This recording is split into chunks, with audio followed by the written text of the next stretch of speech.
जय हिंद प्यारे बच्चों, मैं डॉक्टर रूमा पांडे स्वागत करती हूँ आपके इंस्टा संस्कृत में। इंस्टा संस्कृत जहाँ आपको मिलता है कक्षा 4 से लेकर 12 तक के व्याकरण बिंदुओं और पाठ्य पुस्तकों की सरल व्याख्या। आज हम करने वाले हैं कक्षा 8 रुचिरा का पहला पाठ सुभाषितानी। कुछ बच्चों ने विशेष अनुरोध किया था कि मैम आप 9th 10th का तो चैप्टर्स पढ़ा रहे हो, लेकिन कक्षा 6 7 और 8 मतलब कक्षा 6 7 और 8 के चैप्टर्स कब शुरू करोगे। तो चलिए शुरू करते हैं और एक-एक करके अभी हमने 8 का लिया है, फिर हम 7 का लेंगे। कोशिश करेंगे कि पहले 1-2 पाठ हम ऐसे लेते हुए चलें सबके। ठीक है? तो आइए सबसे पहले चलते हैं सुभाषितानी की तरफ। सुभाषितानी का अर्थ क्या होता है? सुभाषितानी माने जो अच्छी कही गई बातें होती हैं उनको हम कहते हैं सुभाषितानी। मतलब सुभाषितानी के जो श्लोक होते हैं उनमें बड़ी ही सुंदर जीवनोपयोगी शिक्षा हमें मिलती है। और उस शिक्षा का अर्थ सिर्फ उसको पढ़ना, उसको याद करना नहीं होता। उस शिक्षा का वास्तविक प्रयोजन जो होता है, उस शिक्षा का वास्तविक उद्देश्य क्या होता है कि आप उसको अपने जीवन में उतारें। यदि आपने इन श्लोकों को पढ़कर एक बार अपने आचरण में उतार लिया, तो देखिएगा जीवन कितना सरल हो जाता है। ठीक है? तो आइए चलते हैं। गुणा गुणज्येषु गुणाः भवन्ति ते निर्गुणं प्राप्य भवन्ति दोषाः सुस्वादुतोयाः प्रभवन्ति नद्यः समुद्रमासाद्य भवन्त्यपेयाः।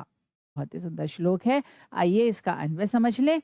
गुणा गुणज्येषु गुणाः भवन्ति, देखिए यहाँ पर विसर्ग भी। ठीक है? ते निर्गुणं प्राप्य भवन्ति दोषाः सुस्वादुतोयाः प्रभवन्ति नद्यः समुद्रम आसाद्य भवन्त्यपेयाः। तो आइए अब इसके अर्थ को समझें। क्या है? गुणा गुणज्येषु गुणाः भवन्ति, मतलब जो गुण होते हैं, जो अच्छे गुण होते हैं, वो गुणवान व्यक्तियों में ही, गुणज्येषु माने जो गुणवान व्यक्ति होते हैं उनमें ही वे गुण रूप में रहते हैं। जो अच्छे सद्विचार वाले जो व्यक्ति होते हैं, गुण भी उनमें ही गुणों के रूप में रहते हैं। और क्या कहते हैं? ते निर्गुणम प्राप्य भवन्ति दोषाः। यदि गुण भी किसी बुरे व्यक्ति के पास चले जाएं, किसी दुर्जन व्यक्ति के पास चले जाएं, तो वो भी क्या हो जाते हैं? निर्गुण बन जाते हैं। कैसे बन जाते हैं? कैसे बन जाते हैं? देखिए, जैसे कहा जाता है कि हमेशा सच बोलना चाहिए। ठीक है? अब सच बोलने में क्या है, बहुत सी चीज़ें ऐसी होती हैं जो यदि आप किसी के सामने सच्चाई के रूप में या अ, गलत समय पर यदि आप सच भी बोल देते हैं, तब भी क्या होता है कि वो लाभ होने के बजाय उसकी हानि हो जाती है। तो जो गुणवान व्यक्ति होते हैं, जो सज्जन व्यक्ति होते हैं, जो समझदार व्यक्ति होते हैं, वो सच बोलते तो हैं, लेकिन समय और परिस्थिति को देखकर, उसको समझकर। लेकिन दुर्जन व्यक्ति क्या करते हैं? ना समय देखेंगे, ना परिस्थिति देखेंगे, ना सामने वाले की मनस्थिति देखेंगे, बस मुझे तो सच बोलना है। भले ही वो सच कितना भी कष्टप्रद क्यों ना हो, भले ही वो सच कितना भी हानिकारक क्यों ना हो, भले ही वो सच सामने वाले को कितना ही परेशान क्यों ना कर दे। तो इसलिए गुण गुण कहाँ पर होते हैं? गुणवान व्यक्तियों में, क्योंकि वो उनको सही तरह से उपयोग करना जानते हैं। अब इसका उदाहरण दिया गया है कैसे? सुस्वादु तोयाः प्रभवन्ति नद्यः। नद्यः माने नदियां। जो नदियां होती हैं सुस्वादु तोयाः, स्वादिष्ट मीठे मीठे जल वाली होती हैं, है ना? क्या? स्वादिष्ट या मीठे जल वाली, है ना?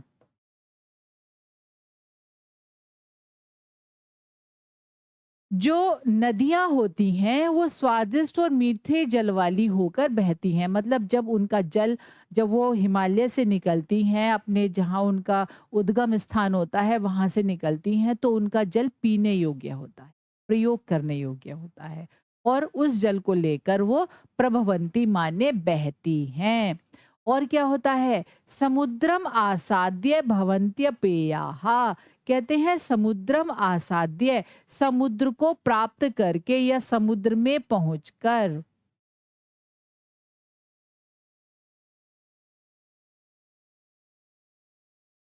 समुद्र में पहुंचकर भवन्त्य पेयाः, अपेय हो जाती हैं। कैसी हो जाती हैं?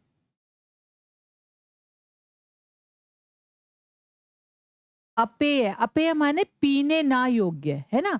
अपेय हो जाती हैं, मतलब उनको फिर पिया नहीं जा सकता। जब तक नदियाँ अपने स्वरूप में बहती हैं, अपने नाम से बहती हैं, तब तक उनका जल प्रयोग करने योग्य होता है। किंतु जब वो समुद्र को प्राप्त कर लेती हैं, ये माना जाता है और ये सच भी है कि जो जितनी भी नदियाँ हैं, वो समुद्र में जाकर मिल जाती हैं।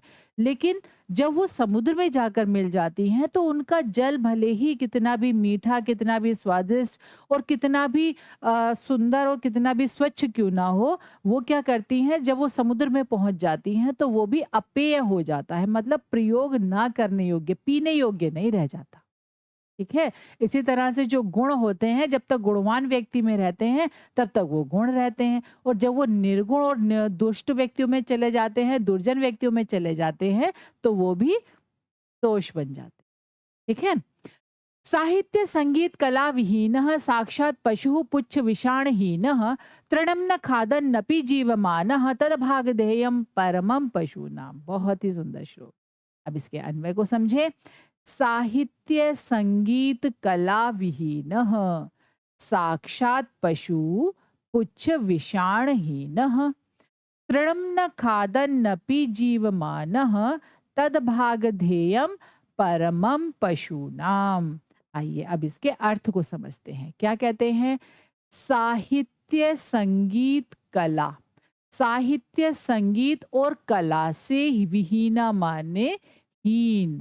जो मनुष्य साहित्य, मतलब ना उसकी साहित्य में रुचि होती है, ना उसकी संगीत में रुचि है, ना उसकी कलाओं में रुचि है, और इन सब से वो हीन है ना? और क्या कहते हैं, कैसा होता है ऐसा मनुष्य जो है? साक्षात पशु पुच्छ विषाणहीनः। कहते हैं ऐसा जो मनुष्य है वो पूंछ और सींगों से हीन, साक्षात पशु के समान होता है। ना उसकी पूंछ होती है, ना उसके सींग होते हैं, लेकिन होता तो वो पशु के समान ही। क्यों? ना उसकी साहित्य में रुचि है, ना संगीत में है, ना कला में है, सबसे हीन है। और क्या कहते हैं? तृणम न खादन नपि जीवमानः। वो तिनके नहीं खाता फिर भी जीवित रहता है, मतलब वो घास नहीं खाता लेकिन फिर भी जीवित रहता है। जैसे जो पशु होते हैं वो तो फिर भी घास खाते हैं और जीवित रहते हैं, वो घास ना खाकर जीवित रहता है। और क्या कहते हैं? तद भागधेयम परमम पशुनाम। कहते हैं उससे ज्यादा भाग्यशाली तो पशु होते हैं। वो घास ना खाकर भी जीवित रहता है, मतलब तुलना पशुओं से की गई है, लेकिन फिर भी क्या होता है, वो घास नहीं खाता। और तद भागधेयम परमम पशुनाम, इससे ज्यादा जो भाग्यशाली हैं, तद भागधेयम उससे भी अधिक भाग्यशाली, परमम पशुनाम ये पशुओं का परम भाग्य है। इसके अर्थ को दो तरह से लिया जा सकता है। क्या लिया जा सकता है? इस वाली पंक्ति के अर्थ को कहते हैं वो घास नहीं खाते, ये पशुओं का परम सौभाग्य है, वरना पता चला कि वो घास खा जाए और पशुओं को भोजन भी ना मिले। दूसरा क्या है? कहते हैं कि तद भागधेयम परमम पशु नाम, मतलब उनसे अधिक भाग्यशाली तो पशु हैं, कम से कम काम तो आते हैं, उनके जीवन का एक उद्देश्य तो है मनुष्य की सेवा करना। वो तो मनुष्य की सेवा भी नहीं करते ऐसे लोग तो, है ना? चलिए आगे चले। लुब्धस्य नश्यति यशः पिशूनस्य मैत्री नष्ट क्रियस्य कुलम अर्थ परस्य धर्मः विद्या फलम व्यसनिनः कृपणस्य सौख्यम राज्यम प्रमत्त सचिवस्य नराधिपस्य। आइए इसके अन्वय को समझें। लुब्धस्य नश्यति यशः पिशूनस्य मैत्री नष्ट क्रियस्य कुलम अर्थ परस्य धर्मः विद्या फलम व्यसनिनः कृपणस्य सौख्यम राज्यम प्रमत्त सचिवस्य नराधिपस्य। ये हुआ इसका अन्वय, लेकिन कक्षा 8 तक अन्वय नहीं पूछा जाता, फिर भी आप लोगों को बता दिया गया है ताकि आप इसको समझ पाए। ठीक है। आइए अब इसके अर्थ को समझते हैं। क्या कहते हैं? कहते हैं लुब्धस्य नश्यति यशः। जो लोभी व्यक्ति होता है, लोभी मतलब जो धन का लोभी व्यक्ति होता है, उसका यश नष्ट हो जाता है। उसके जो किए गए अच्छे काम होते हैं, वो सब समाप्त हो जाते हैं। उसके उनका यश उसको नहीं मिल पाता। क्यों? क्योंकि वो धन के लालच में कहीं न कहीं कुछ न कुछ गलत कर ही बैठता है। और क्या कहते हैं? पिशुनस्य मैत्री। पिशुन कहते हैं चुगलखोर व्यक्ति को। जिसको एक बात इधर से उधर करने की बात होती है, आदत होती है। तो ऐसे कहते हैं चुगलखोर जो व्यक्ति होता है, मैत्री माने मित्रता। ऐसे व्यक्ति की मित्रता समाप्त हो जाती है, उसका कोई मित्र नहीं बनता, जो इधर की बात उधर, उधर की बात इधर करता रहता है। नष्ट क्रियस्य कुलम अर्थ परस्य धर्मः। नष्ट क्रियस्य कहते हैं जिसकी क्रिया, जो इसकी कार्य करने की आदत समाप्त हो गई है, जिसकी क्रिया नष्ट हो गई है ना, उसका कुल नष्ट हो जाता है। मतलब जो काम नहीं करेगा उसका परिवार तो अपने आप ही नष्ट हो जाएगा। काम नहीं करेगा तो परिवार की आवश्यकताएं पूरी नहीं होगी, आवश्यकताएं पूरी नहीं होंगी तो परिवार जो है वो गलत रास्ते पर निकलेगा, है ना, अपनी आवश्यकताओं को येन केन प्रकारेण पूरा करने के लिए। और जब गलत रास्ते पर निकलेगा तो बेटा गलत रास्ते पर कभी तो कोई आज तक अच्छी जगह पहुंचा नहीं है। हमेशा आज नहीं तो कल उसका परिणाम बुरा ही होता है। तो क्या कहते हैं? नष्ट क्रियस्य कुलम, जो जिसकी क्रियाएं नष्ट हो गई हैं, है ना, तो उसका क्या होता है? परिवार नष्ट हो जाता है, कुल नष्ट हो जाता है। तो यहाँ पर नष्ट क्रियस्य का अर्थ क्या हो जाएगा? नष्ट क्रिया वाला, जिसका कार्य नष्ट हो चुका है, मतलब जो कार्य नहीं करता, ऐसा व्यक्ति, है ना। अब क्या कहते हैं? अर्थ परस्य धर्मः। अर्थ परस्य धर्मः माने जो धन का लोभी होता है, मतलब जो सिर्फ धन के बारे में ही सोचता रहता है, ऐसे व्यक्ति का धर्म नष्ट हो जाता है। अर्थपरस्य धर्मः, जो सिर्फ धन के बारे में ही सोचता रहता है, धन को प्राप्त करने के बारे में ही सोचता रहता है, ऐसे व्यक्ति का धर्म नष्ट हो जाता है। ठीक है? किसी भी तरीके से वो बस धन को प्राप्त करना चाहता है। विद्या फलम व्यसनिनः, कहते हैं व्यसनिना कहते हैं बुरी आदतों वाला। बुरी आदतों वाला, जो बुरी आदतों वाला व्यक्ति होता है, उसका विद्या का फल समाप्त हो जाता है। उसने चाहे कितनी भी विद्या प्राप्त कर ली है, लेकिन कुछ गंदी आदतें, कुछ बुरी आदतें उसके अंदर हैं, तो उसकी जो विद्या का फल है, जो उसने विद्याएं प्राप्त की हैं, उससे जो उसको लाभ होना था, वो समाप्त हो जाता है। क्यों? उसकी बुरी आदतों के कारण। और क्या कहते हैं? कृपणस्य सौख्यम, जो कृपण व्यक्ति होता है, मतलब जो कंजूस व्यक्ति होता है, उसका सुख नष्ट हो जाता है। कैसे नष्ट हो जाता है? कंजूस है, अपने धन को खर्च करता ही नहीं है। पता चला गर्मी हो रही है, पंखा बंद करके बैठे हैं, ठंड लग रही है तो रजाई एक तरफ रख के बैठे हैं, गंदी हो जाएगी, तो अब उसका सुख कैसे मिलेगा उसको, है ना। तो कहते हैं कृपणस्य सौख्यम, जो कंजूस व्यक्ति है उसका सुख नष्ट हो जाता है। राज्यम प्रमत्त सचिवस्य नराधिपस्य, क्या कहते हैं? कहते हैं नराधिपस्य, जो राजा, जिसके मंत्री कैसे हो? प्रमत्त हो। प्रमत्त माने मतलब आलस्य से भरे हुए हो, आलसी हो, आलसी मंत्रियों वाला, है ना, आलसी मंत्री हो जिसके, ऐसे राजा का राज्यम, राज्य नष्ट हो जाता है। ठीक है, समझ आया? चलिए चलते हैं अगले श्लोक की तरफ। और अब अगला श्लोक क्या कहता है हमसे? कहता है पीत्वा रसम तु कटुकम मधुरम समानम माधुर्यमेव जनयेन मधुमक्षिकासौ संतस्तथैव सम सज्जन दुर्जनानाम श्रुत्वा वचः मधुर सूक्त रसम सृजन्ति। आइए अब इसके अन्वय को समझें। पीत्वा रसम तु कटुकम मधुरम समानम, ठीक है, माधुर्यमेव जनयेन मधुमक्षिकासौ संतस्तथैव सम सज्जन दुर्जनानाम श्रुत्वा वचः मधुर सूक्त रसम सृजन्ति। ये है इसका अन्वय। अन्वय किसे कहते हैं? अन्वय अर्थ के अनुसार शब्दों के रखने की क्रिया को अन्वय कहते हैं। ठीक है, आइए अब इसके अर्थ को समझें। पीत्वा रसम तु कटुकम मधुरम समानम, कहते हैं और क्या मतलब? मधुर माने मीठा, कटुकम माने कड़वा, है ना।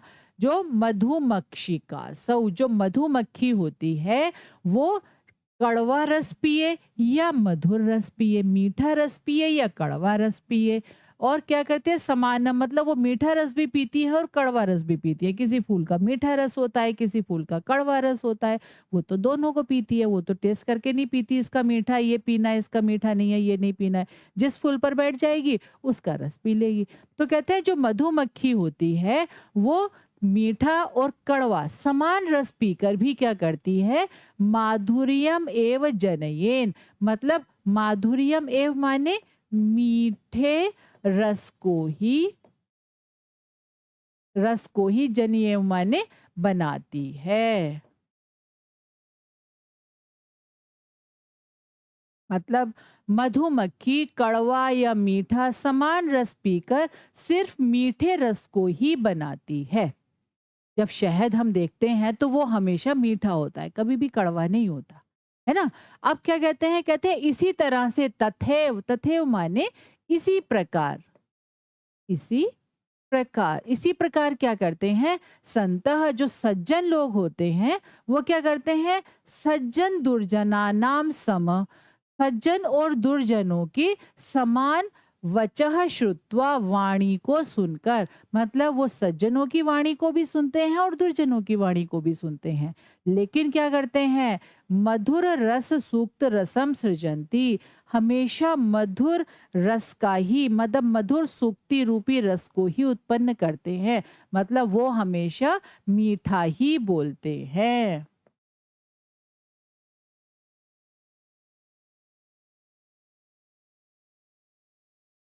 जो सज्जन व्यक्ति होते हैं वो भले ही उनसे कोई अच्छे से बात करे, उनसे कोई गंदे तरीके से बात करे, उन्हें कोई सम्मान दे या उनका कोई अपमान करे, लेकिन वो हमेशा क्या करते हैं, मीठा ही बोलते हैं।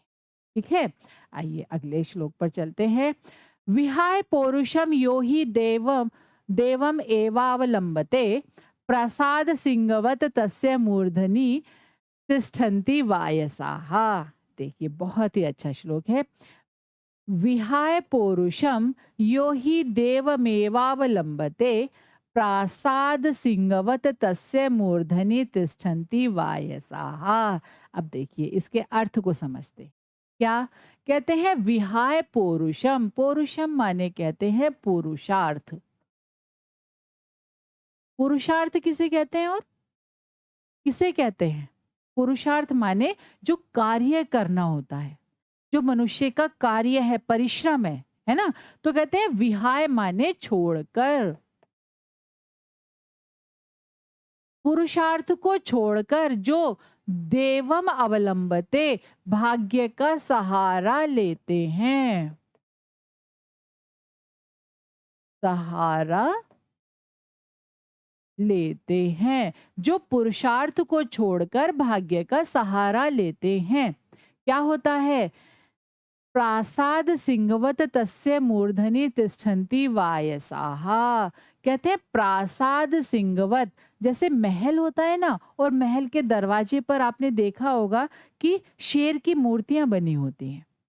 और वो जो शेर की मूर्तियां होती हैं उसके ऊपर, उसके मस्तक पर क्या होता है, कोई भी पक्षी आता है, बैठता है, थोड़ी देर आराम करता है और चला जाता है। तो उसी तरह से उसकी उपमा यहाँ पर दी गई है। कहते हैं प्रासाद सिंहवत, महल के शेर के समान।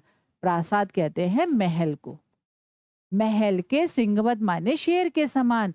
तस्य मूर्धनि, मूर्धनि कहते हैं मस्तक पर, उसके मस्तक पर तिष्ठन्ति वायसाहा, वायसा माने कहते हैं कोआ, उसके मस्तक पर कोए बैठते हैं। क्यों, जो मनुष्य काम नहीं करता, सिर्फ भाग्य के सहारे बैठा रहता है, तो क्या होता है, बस बिना पुरुषार्थ के तो कभी किसी को कुछ मिलता तो है नहीं, है ना। तो बस क्या होता है, वो बेचारा इंतजार करता रहता है और उसके जीवन का सारा समय निकल जाता है, हमेशा बस दूसरों की तरफ देखता रहता है। तो क्या होता है, हर आता जाता व्यक्ति फिर उसे सलाह देने लगता है। ठीक है। पुष्प पत्र फल छाया मूल वल्कल दारुभिः धन्या मही रुहाः येषाम विमुखम यान्ति नार्थिनः। चलिए इसका अन्वय, पुष्प पत्र फल छाया मूल वल्कल दारुभिः धन्या मही रुहाः येषाम विमुखम यान्ति नार्थिनः। चलिए अब देखें इसको क्या कहते हैं। कहते हैं जो पेड़ होते हैं वो हमें क्या क्या देते हैं। देखिए, पुष्प माने फूल देते हैं, पत्र माने पत्ते देते हैं, है ना। फूल, पत्ते, फल, छाया देते हैं, मूल कहते हैं जड़ को, है ना। तो क्या होता है, उनकी जो जड़ होती है वो भी मनुष्य के काम आती है ना। वल्कल कहते हैं छाल को, उसकी छाल भी मनुष्य के काम आती है। दारू भी माने उसकी जो लकड़ी होती है वो तो काम आती ही आती है। मतलब एक पेड़ की कितनी चीजें काम आती हैं। पुष्प, फल, पुष्प, पत्र, फल, छाया, जड़, उसकी मूल, वल्कल और दारू मतलब लकड़ी, इतनी चीजें। और क्या कहते हैं, इनके द्वारा जो होता है क्या कहा जाता है, धन्य महीरुहा। महीरुहा माने पेड़, है ना। ये जो पेड़ हैं वो धन्य हैं। ये शाम विमुखम यान्ति नार्थिनः।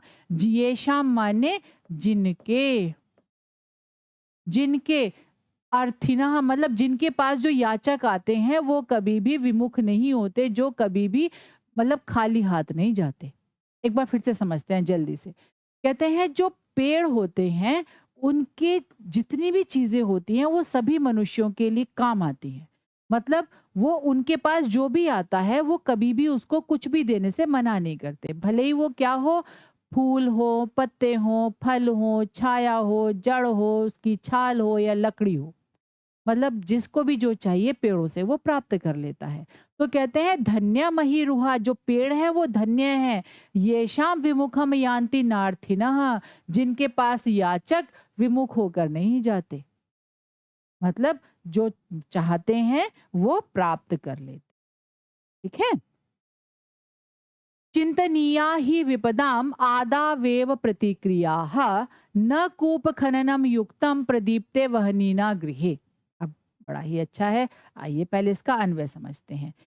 चिंतनीया ही विपदाम आदावेव प्रतिक्रियाः न कूप खननम युक्तम प्रदीप्ते वहनीना गृहे। आइए अब इसके अर्थ को समझें। कहते हैं चिंतनीया ही मतलब सोच लेना चाहिए। विपदाम आदावेव प्रतिक्रिया, विपत्तियों के आने से पहले ही उनकी प्रतिक्रिया के बारे में सोच लेना चाहिए। प्रतिक्रिया का यहाँ पर अर्थ होगा उपाय, है ना। यदि हमें लगता है कोई विपत्ति आ सकती है तो आने से पहले ही हमें उसकी प्रतिक्रिया उपाय के विषय में सोच लेना चाहिए। उसका उपाय हमें पहले ही कर लेना चाहिए। क्यों? कहते हैं न कूप खननम युक्तम प्रदीप्ते वहनीना गृहे। कहते हैं घर में वहनीना आग लग जाने पर, घर में यदि आग लग जाए तो उस समय पर कूप खननम कुएं को खोदना, है ना, उस समय कुएं को खोदना युक्त नहीं है, उचित नहीं है।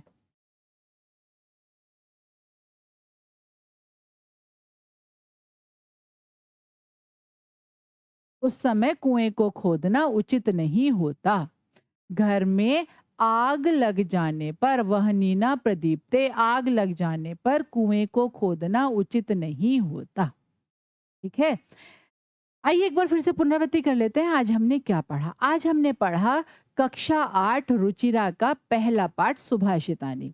उसके हमने श्लोकों को पढ़ा, उनके अन्वय को समझा, कठिन शब्दों को समझा, उनके अर्थों को जाना और श्लोकों की व्याख्या को समझा।